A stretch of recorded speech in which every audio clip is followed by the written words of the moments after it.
अस्सलाम वालेकुम मेरे तमाम देखने और सुनने वालों को बहुत बहुत ईद मुबारक। अल्लाह ताला आपकी ईद की खुशियां और सआदतें आपको नसीब फरमाएं। आज हम देखेंगे कि ईद सुन्नत के मुताबिक कैसे गुजारी जाती है। रसूलुल्लाह सल्लल्लाहु अलैहि वसल्लम ईद कैसे गुजारते थे और आपसे पहले जो उम्मतें थीं क्या उन पर भी इस तरह ईद की खुशियां वो भी मनाया करते थे, और बनाया करते थे तो कैसे। हजरत अनस बिन मालिक रजी अल्लाह अन्हु कहते हैं कि रसूलुल्लाह सल्लल्लाहु अलैहि वसल्लम जब मक्का से मदीना हिजरत करके तशरीफ लाए तो वहाँ जो मदीना वाले थे वो खुशियां मनाते थे। उन्होंने 2 दिन मुख्तस किए हुए थे जिसमें वो खुशियां मनाते, खेल कूद और इस तरह महफिल मौसीकी की रौनकें लगा करती थी। तो आप सल्लल्लाहु अलैहि वसल्लम ने सहाबा से पूछा कि ये 2 दिन कैसे हैं। तो सहाबा ने कहा कि या रसूलुल्लाह सल्लल्लाहु अलैहि वसल्लम हम ज़माने जाहिलियत में इन 2 दिनों के अंदर खुशियां मनाते और खेलते थे। तो आप सल्लल्लाहु अलैहि वसल्लम ने फरमाया कि तुम्हारे इन 2 दिनों को 2 बेहतरीन दिनों में अल्लाह ताला ने तब्दील फरमा दिया, यानी ईद उल अज़हा और ईद उल फितर का दिन।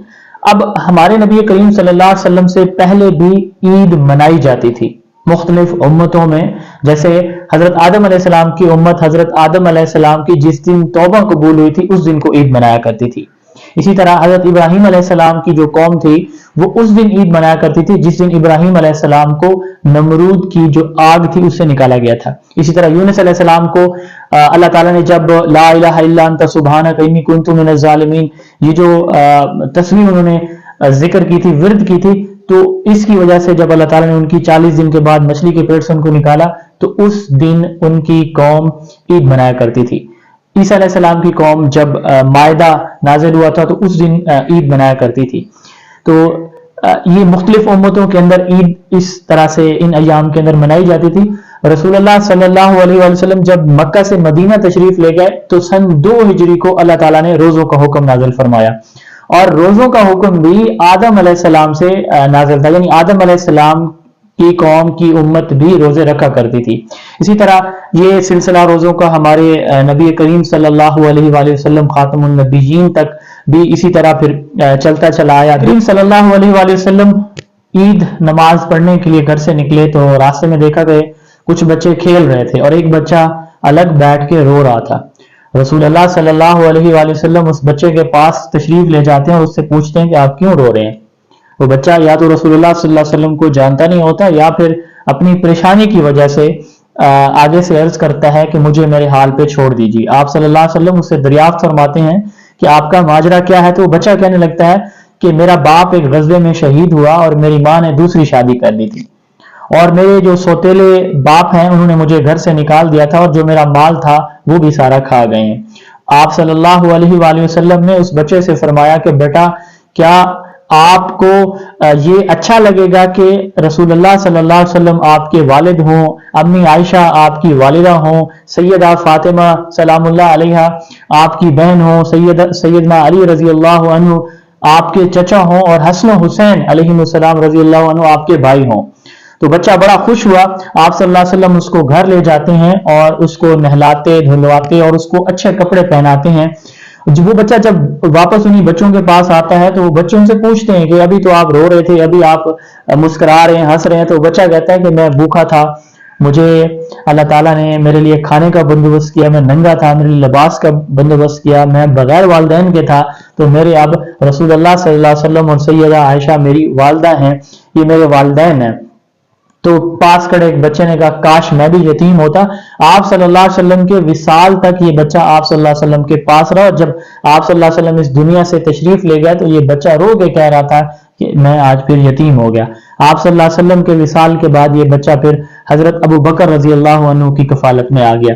हम हदीस की रोशनी में देखेंगे कि रसूलुल्लाह सल्लल्लाहु अलैहि वसल्लम या हमारी शरीयत के मुताबिक ईद के कौन कौन से अमाल होते हैं। ईद के दिन सबसे पहले सुबह जल्दी उठना, मिसवाक करना,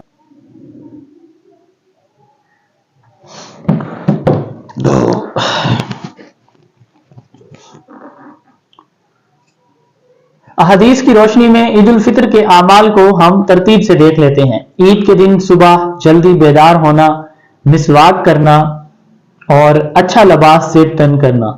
अच्छा लिबास से मुराद यह है कि जो बेहतरीन लिबास दस्तयाब हो वो पहनना, اور خوشبو لگانا اور شریعت کے مطابق زیب و آرائش کرنا، عیدگاہ جانے سے پہلے کوئی میٹھی چیز کھانا، اور جس راستے سے عیدگاہ جانا واپسی پہ اس راستے سے نہ آنا، یعنی عیدگاہ جاتے ہوئے اور آتے ہوئے راستہ تبدیل کرنا اور آہستہ آواز میں تکبیر اللہ اکبر لا الہ الا اللہ واللہ اکبر وللہ الحمد پڑھتے جانا، اور عیدگاہ جانے سے پہلے صدقہ فطر ادا کرنا اور عیدگاہ پیدل جانا، یہ وہ اعمال ہیں جو حدیث کی روشنی میں ہمیں ملتے ہیں۔ اللہ تعالیٰ ہماری عید کی خوشیاں اور سعادتیں ہم سب کو نصیب فرمائے۔ کوشش کسی حاجت مند، بیوہ، ضرورت مند، مساکین اور یتیم کے گھر کے ٹھنڈے چولہے کو گرم کرنے کا باعث بنے۔ آپ کسی حاجت مند یا ضرورت مند کو صدقہ فطر کے ذریعے یا ویسے کسی یتیم بچے یا بچی کے گھر جا کے اس کے سر پہ شفقت بھرا ہاتھ رکھیں گے تو آپ یقین کریں اس پہ اللہ تعالیٰ جو آپ کو انعامات عطا فرمائیں گے آپ سوچ بھی نہیں سکیں گے۔ یہ اللہ تعالیٰ اس دنیا میں جو 1 روپیہ دے گا تو 10 گنا تو ہمیں اس دنیا میں ہی مل جاتا ہے، اور آخرت کا انعام تو بہت بڑا انعام ہے۔ انشاءاللہ تعالیٰ اگلی ویڈیو کے ساتھ ضرور جلد ملاقات ہوگی۔ چینل کو سبسکرائب کر لیں، ویڈیو اپنے دوستوں کے ساتھ شیئر کریں، اپنا بہت سارا خیال رکھیں۔ اللہ تعالیٰ آپ سب کے حامی و ناصر ہوں۔ نعیم اللہ فاروقی، السلام علیکم۔